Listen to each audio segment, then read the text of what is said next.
isso, você consegue separar que é Deus falando com você ou você falando com você? Cara, muito bom. Temos mais uma boa pergunta que eu acho que nunca respondi. Você desenvolve sensores na sua vida espiritual, sabe?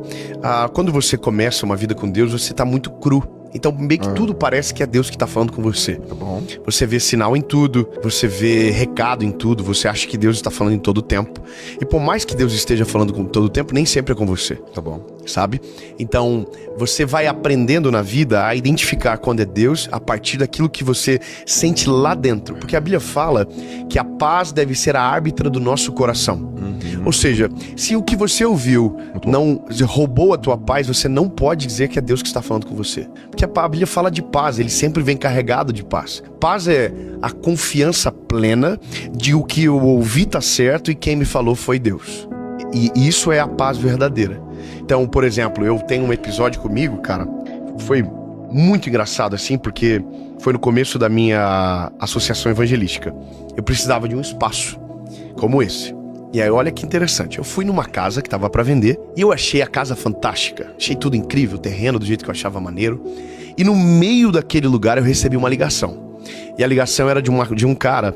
E ele falou assim pra mim, irmão, você tá onde? Eu falei, tô aqui num prédio que eu tô vendo pra comprar, pra associação e tal. Mas eu não tinha nem dinheiro, não tinha nada pra comprar aquilo. E ele falou assim, quanto que é o valor do imóvel? E eu falei o valor. E ele falou assim pra mim, ó, pode comprar, eu vou doar pra associação.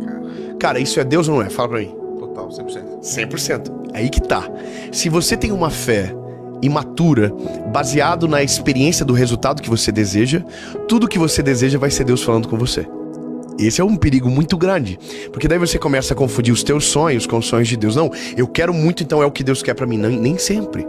Então, cara, na hora, o corretor tava na minha frente, eu falei pra ele, cara, ganhamos o terreno, a casa. E o corretor já foi empolgado e tal. E aí, beleza, ganhamos a casa. Falei, pô, obrigado, cara, ligo pra você depois pra gente conversar. Era uma casa bem no alto, assim, tinha como se fosse uma descida, assim, meio íngreme, até o portão. Quando eu cheguei na primeira esquina, foi engraçado, foi bem na esquina. Eu ouvi no meu coração uma voz que disse assim, você não vai me perguntar nada? Tipo assim, não faz sentido. Aqui a gente... Não é Deus que tá falando comigo. Pô, é perfeito, cara.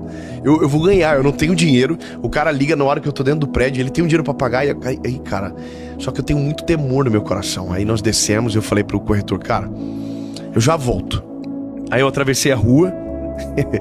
Eu sou aquele cara meio doido, mano, que perde o filtro, assim, sabe? Eu dobrei o joelho no outro lado da rua, cara, na calçada. E aí eu fiz a oração que eu acho que Deus deve ter achado muito maneira. Porque eu não orei pedindo a vontade dele, eu orei tentando convencer ele que eu tava certo. E aí eu comecei a dizer, poxa Deus, olha que maravilhoso, olha que lindo, Jesus, a gente ganhou o recurso. Aí eu caí em si e falei, mas tá bom, Senhor, seguinte, eu quero que o Senhor me confirme em 24 horas. Se eu posso ter isso como meu, ou se o Senhor tem algo melhor e ainda a gente não sabe. Então, Senhor, eu quero saber se é sim ou se é não. Beleza, orei, fui pro outro lado da rua, o corretor tava me esperando, e aí? O que aconteceu? Eu falei, cara, fui orar, fui falar com Deus, e aí, se Deus falar comigo sim, é sim, se Deus falar comigo é não. Não é não. Aí ele perguntou a pergunta mais maravilhosa, e se Deus não falar nada? Aí eu falei, se Deus não me falar nada, eu não vou fazer nada. É a inércia dele, inércia minha. Não vou me mover sem uma direção. Resumindo, cara, passou as 24 horas, o corretor me ligou, e aí? Eu falei, não aconteceu nada. E você vai comprar? Não vou fazer nada. Fiquei super frustrado. Fui alugar um prédio lá, fui pagar aluguel, sendo que eu tinha ganho. Resumindo, 8 meses depois, esse cara era um golpista. E todos os imóveis que ele havia feito aquisição foram bloqueados judicialmente e colocados em leilão. A minha associação, que começou com uma imagem limpa, se eu não tivesse sido sensível à voz do Senhor, teria começado com uma história manchada.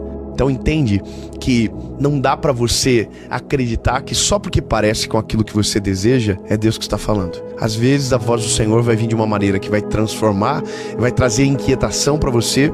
E eu não tô falando sobre ausência de paz, mas desconforto mesmo, sabe? Você vai dizer, puxa, Senhor. E aí você vai ter que confiar que porque ele fez isso, é porque o plano dele é muito melhor e ele tá te livrando de alguma coisa que poderia ser tua queda no futuro.